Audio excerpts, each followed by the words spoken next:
And that's good to go. All right. Hey, everybody. I'm here with Paul Verge, filmmaker. Paul goes way back in the filmmaking industry. Paul, thanks for taking the time to talk to me this early Sunday morning. How you doing? I'm doing great, Chris. Thanks for having me. Yeah, it's been, a month and a half now since we were hanging out in Hartford, or maybe 2 months now. Yeah, early June, I think, early to mid-June at the Red Pill Expo, which was very cool, and it was a great opportunity to not only see lots of speakers, but also meet so many people from the Tragedy and Hope community and from AUTONOMY. Yeah. Yeah, it's the first time I've had people come up to me and be like, "Hey, I know your work," and I was like, "What?" Yeah, exactly. I remember, you've done a lot of work here. Correct me, add to this if you want. This is what I've got on you. You helped with Bursting Bubbles of Government Deception. That was Robert Menard. That was about the legality of being a human versus a person. That was pretty heavy stuff. You worked on that. And that was actually an influence. Even James Corbett admitted, that was a big influence on his early research work. So that was, a breakthrough. And then 2020 hindsight, your interview with Richard Grove about his whistleblowing experience in the corporate Wall Street world and everything that went from there. You've worked on Hijacking Humanity. That kind of tells your story. The Ultimate History Lesson with John Taylor Gatto. Classic. That's yeah. And there's more here. You worked on What You've Been Missing and a few horror films you've worked on. Yeah, I've been a camera guy. I've worked in the film industry, the regular film industry, in varying degrees since probably 2003, 2004. And yeah, once you want to make your own movie and you have the digital tools available as they sort of became in the early 2000s, then it's really a good idea to learn as many of the different positions on a filmmaking crew as possible, because you can run a lot of those positions yourself. And if you do hire a crew, then you know what to expect. So I've done cinematography and sound work and editing and visual effects and all kinds of stuff. And then, yeah, the stuff that you listed, I either wrote and directed, or in the case of the John Taylor one, I was just a co-producer. So it just kind of helped raise funding for that one to help make the project happen. And Bursting Bubbles, no one's brought that one up in quite some time. But yeah, that was the first thing that I ever put out on the internet, actually. And that was, back in the Menard days. It's got to be at least 8 or 9 years since I talked to that guy. But back then I got a lot of emails from people who were like interested in all this stuff between the natural person, the artificial person, the free man on the land. And the reason I kind of stepped away from that is because it got so convoluted with the sovereign citizen movement and all these people just not doing the time and research to actually understand. It was more about understanding who you are and understanding how the system works. But more and more I was seeing people coming into that movement looking for free stuff. They're like, I want to pay off my mortgage and not have to work. And I'm like, that's not how economics work. But, so I think any movement that gets popular very quickly sometimes can attract people with less than noble intentions. And yeah, that's kind of where that movement went to me. So I stepped away, but stepping away from that was stepping towards something else, which was connecting with Richard and witnessing the birth of Tragedy and Hope from the very beginning, when it was an online magazine. What year was that? Was that 2006, would you say? So 2006 is when a bunch of stuff happened, actually. I went to New York for the first time in my life for the 5th anniversary of 9/11. And it was there that I met Dylan Avery, Luke Rudowski, before We Are Change existed. Alex Jones I met there, Mortal Technique, just anyone you can look. There's a lot of footage online from the 5th anniversary. So anyone who was there, I made it a point to introduce myself. And I used Bursting Bubbles of Government Deception DVDs as my sort of currency to be like, here, this is the film I worked on. And I'd been in contact with Rich since the summer. I'd heard his Project Constellation, 2-hour initial, putting himself out to the world. Was this before or after it was published on Maria Heller's show? Yeah, it was Maria Heller. That's where I heard it. I was on David Icke's website. He had posted Maria's link, and Maria was like the only person out of everyone that Rich sent the recording to who actually publicized it. And like many people, I reached out to him, and we just developed a friendship. We sort of felt each other out to make sure each other wasn't, and over time built a trusting connection, I guess, in terms of just like discussing interesting things. And then when I went to New York in September, it started a cascade of things. I took all that footage that I shot there and edited into a sizzle reel, which got me funding for a documentary. And first on my list to interview was Rich. So I called him in October, I guess, maybe even early November. But I went out to Hartford for the first time in my life in November 2006 and stayed at Rich and Lisa's small 1-bedroom apartment in Manchester. And started that friendship, which continues to this day. And that's how I met you. Yeah, it was, it was my first time to ever go to the northeast part of the USA. I've been all over the country until, last June. I'd never flown up there. Like I said, I've been Canada, Mexico, USA, but New England is a blank space for me. So I was really, really happy I took the chance to go up there and meet everybody. Paul, let's go back a little bit. Let's go back to 2003. What happened on that road trip from was it Vancouver to Dallas? Yeah? Yeah. Because you were a normal guy before that road trip, and then something happened. What happened? Yeah, well, so even a little further back, my mom is married to my stepdad, who's a Muslim guy from Indonesia. So after 9/11, I started really trying to learn as much about Islam as I could, because I was like, wow, people are really afraid of this religion. Is it so crazy? And it was 2003 or 2002, I really got more politically motivated, because I started seeing the media pushing these links between Osama bin Laden and Saddam Hussein. And I was like, oh, are they going to try and do a war in Iraq again? And talking to my stepdad, he's like, yeah, they're two totally different types of Muslims that actually hate each other. So there's no way that they would be working together to have done 9/11. And I was like, huh, interesting. So that kind of started the wheels turning in my head that there was something fishy going on. And then just in general, I'm anti-war, like anti-taking the life of innocent human beings. So I thought there was something fishy going on there. Cut to 2003. It's September 2003. And my friend is like, hey, I'm going to take a road trip to Dallas, see if I can try out for a band. And I was like, yeah. He's like, I got to do the drive in less than 3 days. So do you want to be my co-pilot? We'll switch out. I'm like, cool, man. So my brother lends me a book that he thought was a laugh riot. And it was 9/11 and the World Trade Center disaster, or no, Alice in Wonderland and the World Trade Center disaster. And it was a David Icke book. I'd never heard of David Icke other than, my friend had The Biggest Secret at his house, and I thought it was like a tabloid book, right? So I never took any of that stuff seriously. And we get to the border checkpoint to go down south, and they search our van, they pull out the book, and they took me into a secondary screening room and asked me a bunch of questions for like 2 hours. And about my political affiliations, and I don't know if they were on heightened alert because it was September or what the deal was, but they let us in and they gave me the book back. And so at this point, I guess they're just flagging items as being, controversial. But on the road trip, I definitely read that book with a different set of eyes, like way more like, okay, I'm going to take this seriously now. And that started me down the rabbit hole of 9/11, which leads to so many other things, right?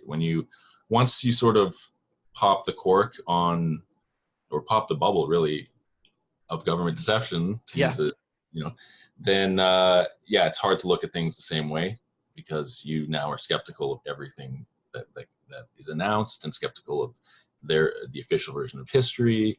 And it's really like, what direction do I go in now, right?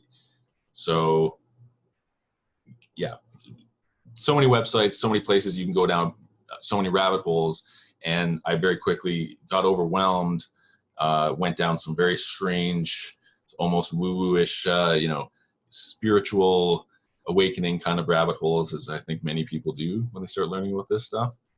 And things didn't start to really make as much sense until around 2005, 2006, when I started putting myself out there to meet people, connecting with other people. And yeah, that's how I ended up connecting with Menard, or going to New York and meeting Luke and Dylan, and meeting Rich. And then it's gone as far as like interviewing David Icke, and just realizing that the more bold you are in putting yourself out there, the more things can happen, the more influence you can have and connect with people that matter to you. Yeah, some people, it takes an incident to make them realize that, hold on, things are not the way that things are not the way they seem to be at all. For other people, it's a slow, gradual process. But like yourself, yeah, it took an incident to, literally you could say that was your red pill moment. Yeah, cool. You've spoken about the Trivium in the past and how you used it to improve yourself as a filmmaker. How did you find out about it, and how did it help you in your learning process? Well, I definitely have a deep affinity for the Trivium, to the point where I decided it would make it's kind of angled the wrong way, but yeah, look at that. That is brilliant. Grammar, logic, and rhetoric, right? So yeah. I guess it's a good continuance from when I started going down these rabbit holes in 2003. I'm reading David Icke, which is, he talks about the nature of consciousness and astral beings and lizard people and all this stuff that's like, it's crazy, except that there's like a somewhat cohesive narrative thread that kind of binds it all together, that makes it more believable.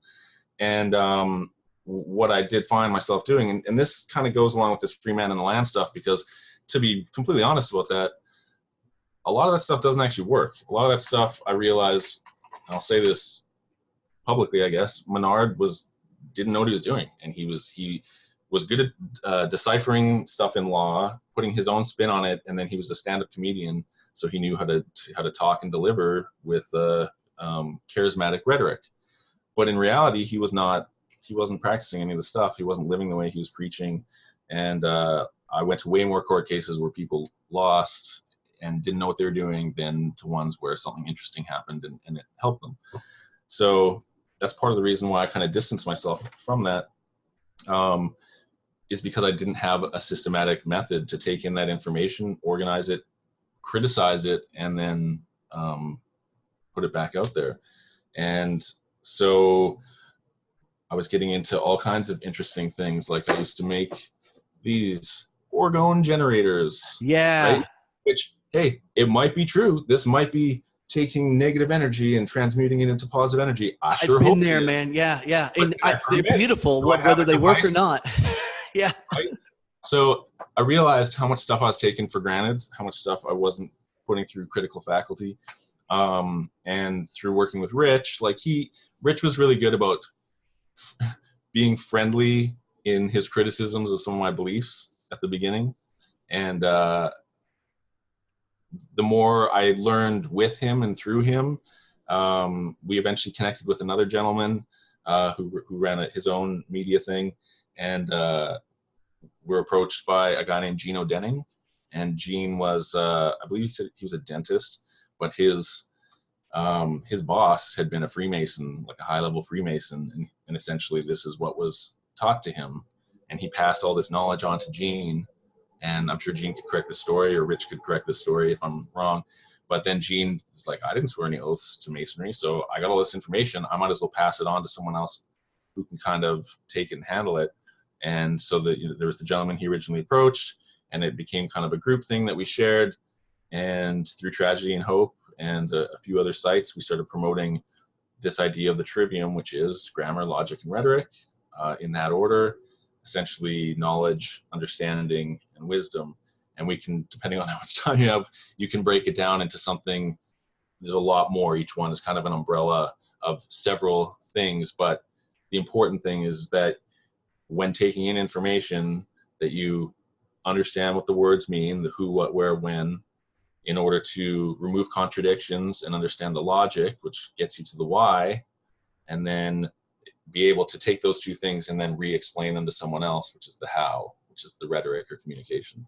So beforehand, I might be starting with my logic. I've already made up what my logic is. So now I'm going to go to my grammar and cherry pick my grammar to fit my logic, which is an incorrect methodology and results in lots of logical fallacies. Or lots of people do this, including myself in the past. You start with your rhetoric. You just start talking about whatever.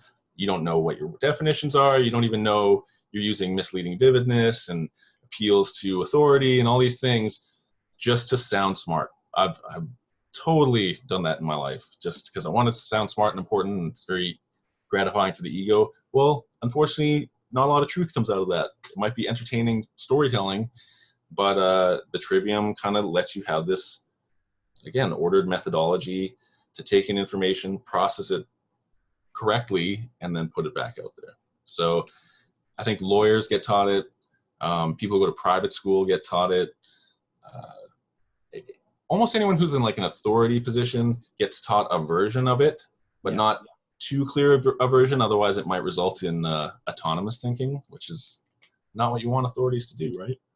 Yeah, and didn't John Taylor Gatto insinuate or flat out prove that it was taken out of the public schooling? They do not want, the little people learning these things. But you're explaining the process you went through, and exactly the same for me. I would go straight to the rhetoric, or like you said, cherry pick things from the grammar stage and throw them into the logic and rhetoric. It has to be done in that order. I remember that interview with Gene Odening and with Jan Irvin, that show, and I remember thinking, this is some heavy stuff. This is some good stuff. Then I read Dorothy Sayers' lecture. But I didn't, I knew it, took notes, but I didn't really start to apply it. And you could argue I'm still learning. I'm still consciously learning to get it correct. After enrolling, in Richard Grove's AUTONOMY course, that has definitely helped. I'm being much more methodical, and you never stop learning the process. It's incredible, and it's so simple. And also, let's not forget the quadrivium as well. Have you touched much on the quadrivium as well? Yeah, I've actually, I don't know if I have it in my books back there, but where is it? Yeah, I've got the quadrivium book. I would say I'm like super good on the trivium now.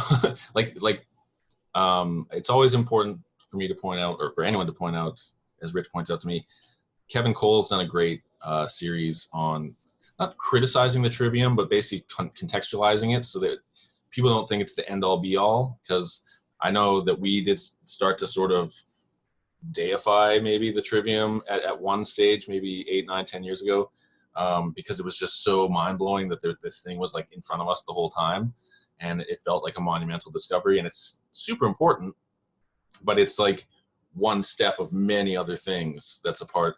It's just like having a good operating system for your brain, so that when you get to the quadrivium, which is mathematics, music, math, geometry, music, and astronomy. Astronomy, yeah. So essentially, it's number in time, or so number in space, which is geometry, number in time, which is music, and number in space and time, which is astronomy. So yeah, I'm working on a book series right now, and the trivium's the theme of the first book, and then there's 4 subsequent books where each element of the quadrivium is the theme of those 4 subsequent novels. Kevin Cole's lecture, he warned of how the classical trivium was actually used to manipulate people versus the modern version of the trivium of how we can use it to improve ourselves. Yeah, that's essentially it was more of like a structured, rigid form of the trivium that was like resulted in, yeah, like a version of a legal system. And it was methodical, but almost coldly methodical, and was meant to be like a support system, maybe for religious teachings in a sense. But like, and James Corbett's done a series. I know he did a video on just like and it was in response to the Trivium that when we were promoting it at the time, just about like, don't get carried away with like cold hard logic, because that's what results in things like eugenics and you know, taking this idea and just extrapolating, because you're like, it's a logical idea, and there's all these think tanks that play those kind of games. So that's why I've kind of said, you know, the Trivium is important. It's not the end all be all, but it's like brushing your teeth. Like if you use your toothbrush, you're gonna have better teeth, but you don't have to. But eventually, it's gonna hurt you in the long run if you don't use it. If that makes sense. Very interesting. I've kind of passively listened to Kevin Cole's lecture, but it bothers me that I really want to get it straight, because doesn't it go back to Plato all the way? Kevin is an exhaustive researcher who, especially when he speaks the subject, has so much detail and so many connections mapped out. Sometimes it is hard to grasp the cohesive narrative thread, but it is there. And yeah, you could argue that it goes back to Plato, or even pre-Platonic times, where it's, at least in Masonry, the Trivium's kind of tied in with the ancient mysteries as one of like the sacred secrets that are passed on, right? It's population management software in one regard, right? So yeah, I can see why it would be kept by the sort of self-appointed elite classes, as like you said, it's when people don't have it, it's a lot easier to manipulate and influence them. I'm hoping, when the first time I watched The Ultimate History Lesson with John Taylor Gatto, it was had only been out a year, and I watched the whole thing and I was overwhelmed. I didn't understand half of it. You know, I thought, but I knew I was onto something. I said, this is heavy stuff.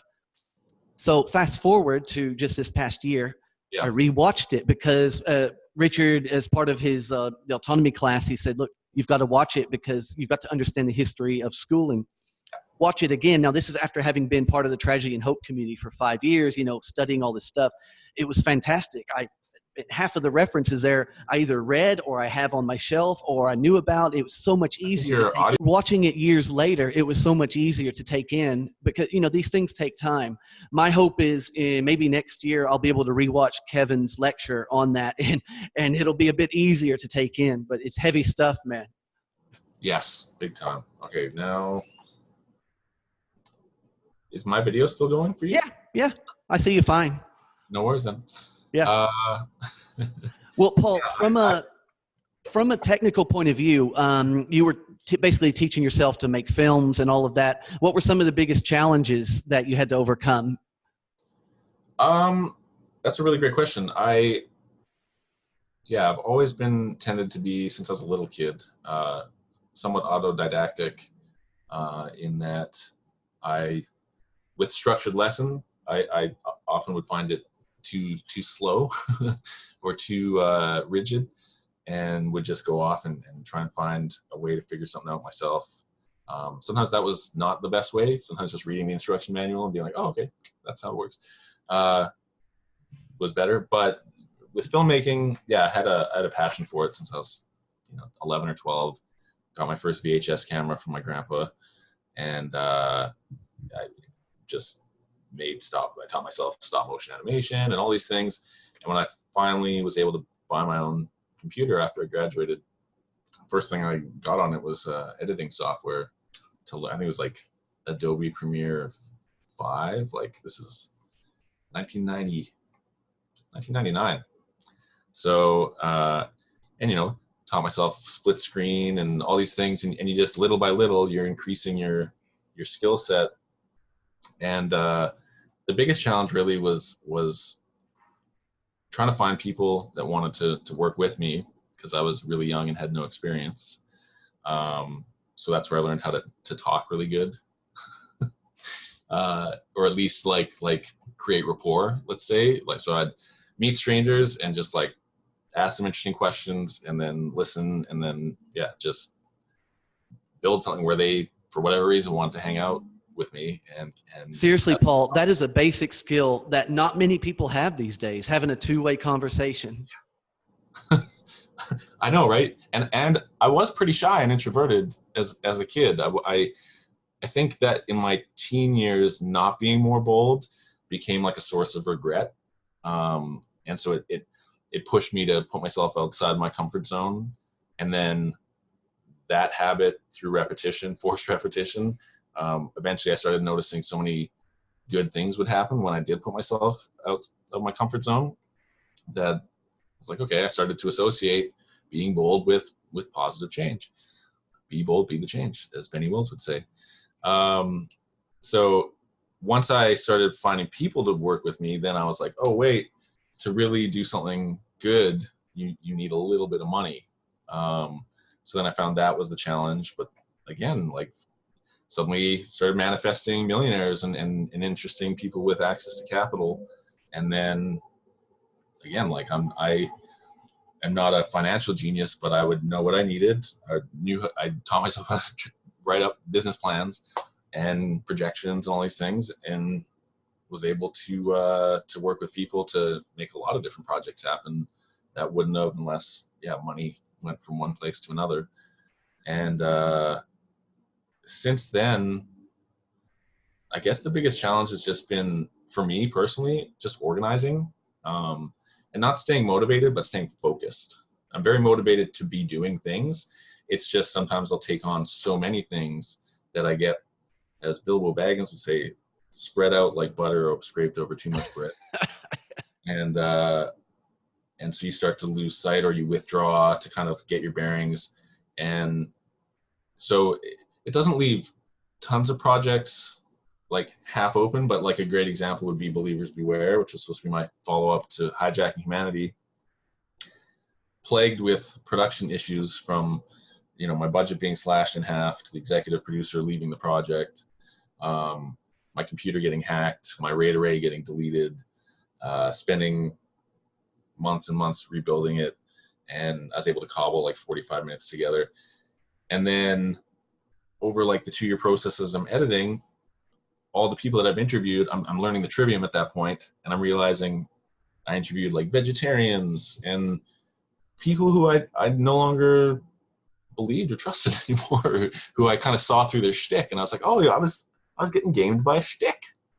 So, so it just became difficult to like want to put out something that I didn't know how to structure it anymore. So I essentially retired the project, and it didn't kill my filmmaking ambition. I've done lots of stuff since then, but I remember even talking to you at Rich's in Hartford, and a lot of people asked me, like, hey, I haven't seen anything from you in the last like 5 years. My YouTube channel, the last thing was like a video from Occupy Vancouver. And so, I guess the challenges got me to the point where I was like, hey, like the returns weren't working for me. I always had to be working on the side to be able to fund this passion, which is great. But after doing it for 10 years, I started to get kind of burnt out. And so now I realized, like, I like writing, I like storytelling, and I've tried the nonfiction approach, right, which gets you certain kind of connection with people. So now I'm trying the fiction approach, which is writing. So I've been working on a novel that actually started with as a screenplay with Richard Grove, with Jan, and with a guy Jan, to his credit, connected us with, named George Clayton Johnson, and it's called The Noble Lie, which, if you're familiar with Plato and the Republic, then you can kind of take a guess as to what that is about. That's great. I didn't realize you're working on a book. I dare ask, any projections when it might be out? So I've got... No pressure, eh? No.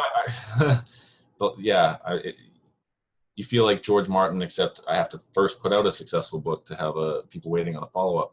I've been working in various degrees on it since 2013. Once Jan left and George passed away, and Rich passed the project on and said, why don't you turn this into what you envision it as? So I've got a huge manuscript in its third draft. I was actually working on it while I was in Hartford. That could be out as soon as the end of the year. And then I've got more than half the second book written, because I've mapped out five novels worth of story, and it, you know, it touches on all these things because it takes place in the 2050s, but it's really about now.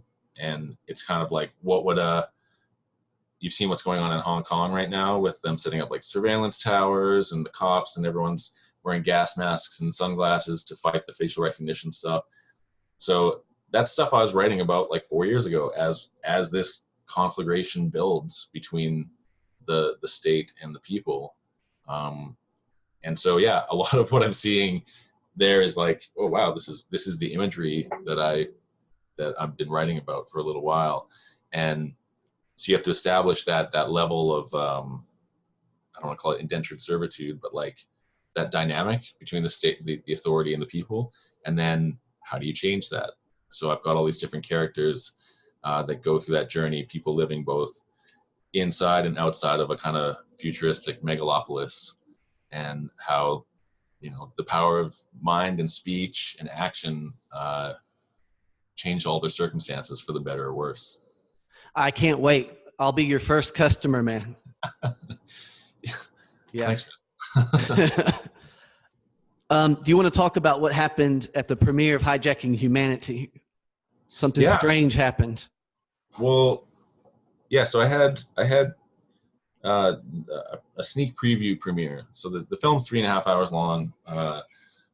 Back in January 2008, I had a 2.5 hour version. That was the rough cut, and decided to do like a sneak preview of that.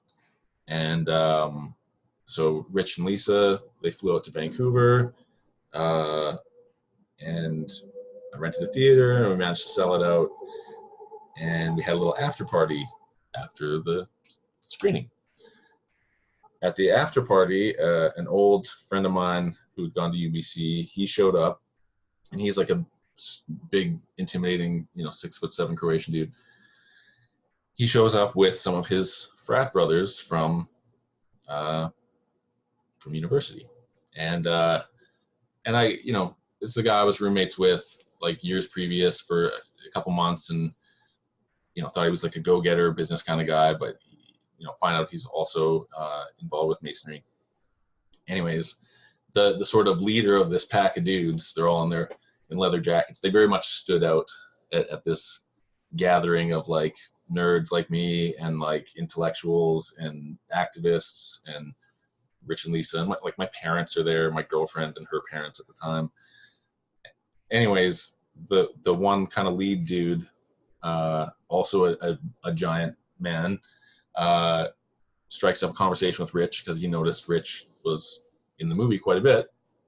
So started talking to him, and started talking about how the different people he could get interviews with. And he talked about, I think in Rich's case, because there's two parts of this story. In Rich's case, he said that he could get funding for whatever Rich's projects might be. And this is before Tragedy and Hope, right? So I'm pretty sure he asked Rich about different projects he was doing, and then said, yeah, I can get you like $3 million like that. And Rich is like, okay, because that's the last thing you would expect at that time. And he gave his card to Rich, which I'm pretty sure the business doesn't exist anymore, so I can identify it. It was just called Modo, not like Moto, but essentially it was like an early version of Car2Go or Evo or any of those ride sharing, car sharing things. And there's all this symbolism, like all this esoteric symbolism on the business card, right? And so, it got a little uncomfortable, but because the guy was like almost insisting to Rich, right? And Rich can tell the story better, but I kind of caught the tail end of their conversation. And I know that it weirded out Rich and Lisa when they were visiting Vancouver, because they're like, what's going on here? Yeah. And I'm like, I have no idea who this guy is. I've never seen him before. He's friends with a guy that I kind of do know. So yeah, it turned out he was part of the OTO, the Ordo Templis Oclorum or whatever, which is tied to Aleister Crowley, which is really just, it's like Freemasons who are sex addicts. Oh, wow. Describe it. Or just like, we really want to have dominant sex with people. So the OTO, I'm sure OTO people are gonna be like, that's not what we're about. That was my take. Anyways, so then cut to a few months later, and one of the horror movies that I shot is called, I guess the name of it's called Gutterballs, and it's a trashy movie, but I needed camera experience. Anyways, at the premiere for that movie, which happened in the same place as Hijacking Humanity, I didn't know that apparently that guy was in attendance again. We went to an after party at a nightclub, and that guy. Sorry, Paul, which guy? The guy that was your buddy in college, or his? Oh, sorry, I apologize. Friend? The Moto guy, yeah. Okay, yeah. We'll call him the Moto guy, the guy who offered Rich the $3 million. Okay. So yeah, my buddy who went to university, his name was Robert, but Moto guy, I can't remember his actual name. He came up to me, and the first thing he said to me, he's like, "Hey man, you got a problem with Freemasons?" And I'm like, which Freemason? Like, I didn't say yes or no. I just said, is there one in particular that you're like upset on their behalf or something? I said, and he's like, no, just Freemasonry in general. And so I thought he was prompting a conversation where we could sort of criticize it. I said, well, are you a Freemason? Is it something? He's like, he just lifts up his ring. It's the big G ring or whatever. And I'm like, oh, okay. And so then he starts pitching me. He's like, he says, I'll never forget these words. He said, to be able to get a film finished, you need to have an incredible amount of testicular fortitude. So he's like, clearly you're a man who starts a project and gets it done. Little did he know. And he starts making all the offers again, right? Except instead of money, he's like, I can get you an interview with Al Gore next week. And I'm like, Man Bear Pig himself? Yes. Moto guy said, in order to get a film completely finished, you must have a lot of testicular fortitude. So he said, clearly you're a guy who starts a project and gets things done. And I said, little did you know. So he offered a connected meeting with Al Gore. It's like, I can get you an interview with Al Gore next week. And starts rattling off names who are all, to me, sort of like, not only sort of leftist, progressive, like at the time I wasn't as critical, but I was like, these aren't people I want to talk to. Yeah, so this Moto guy was offering Al Gore as an potential interview for my next film, which would have been apt, because believers beware, right? You gotta really have a lot of faith and belief in some of the stuff Al Gore's peddling. Yeah, so that was just an interesting, not repercussion, but consequence of putting out these films. And I mean, that means you're doing something right. If you're putting out material that people don't want out there, and things like that happen, definitely means you're on the right track. I mean, what's going on nowadays, getting kicked off Facebook is like a rite of passage, isn't it?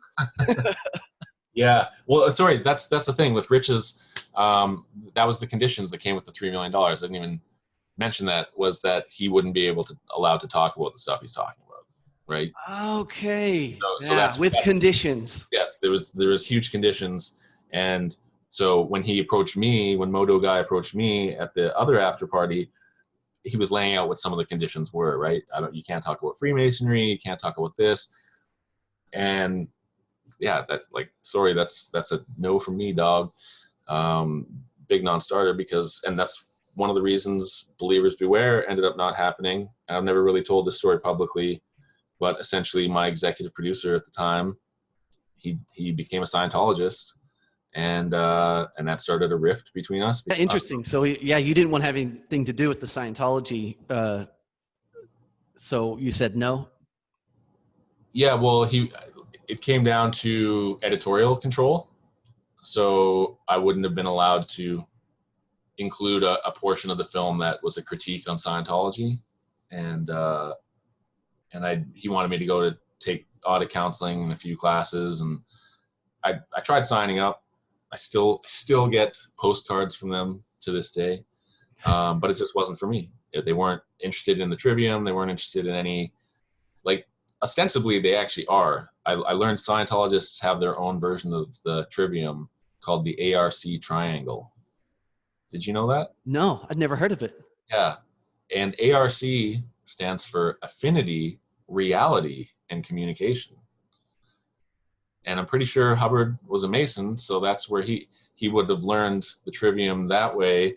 And then, as with Scientology, repackaged pre-existing philosophies with proprietary science fiction terms, and here's your religion. Wow.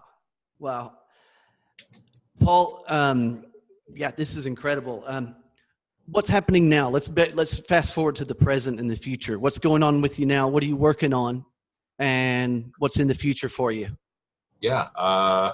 So finishing the edit of my book, that's a huge one. I feel like I've talked about it for quite some time, so it's time for people to read it. I'm doing some mentoring and coaching. One of my clients is my very own brother, who I'm helping grow his business, and that's been pretty successful so far. My son, who's 20 years old, has moved to Vancouver full-time, so we're going to be working on some projects together.